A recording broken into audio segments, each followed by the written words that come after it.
5 गुणिले 5 कंसाचा वर्ग वजा 5 गुणिले 4 कंसाचा वर्ग बरोबर m चा वर्ग. तर m बरोबर किती? 4. हा प्रश्न फक्त किचकट करून थोडासा आपल्या समोर मांडलाय. ह्या समीकरणामध्ये एकच चर आहे ते म्हणजे m, त्याची किंमत आपल्याला काढायची. म्हणजे दिले ते आपण सोडूया. इथं कंसामध्ये 5 गुणिले 5 आहे, त्यांचा गुणाकार करूया. 25 चा वर्ग वजा 5 गुणिले 4 20 चा वर्ग बरोबर m चा वर्ग. आता हे जे आपल्याला मिळाले 25 चा वर्ग वजा 20 चा वर्ग, याच्यासाठी एक विस्तार सूत्र आपल्याकडे a वर्ग वजा b वर्ग.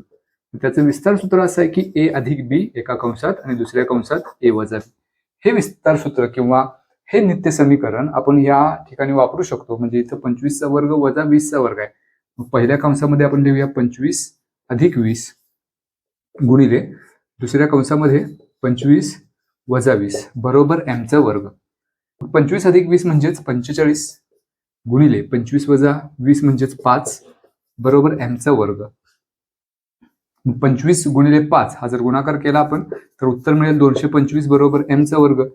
दोन्ही बाजूचं वर्गमूळ घेऊया कारण m ची किंमत आपल्याला पाहिजे. 225 चं वर्गमूळ 15 आणि m वर्गचं वर्गमूळ m, म्हणजे m ची किंमत झाली 15. हेच या प्रश्नामध्ये आपल्याला विचारलं होतं की m ची किंमत असेल 15.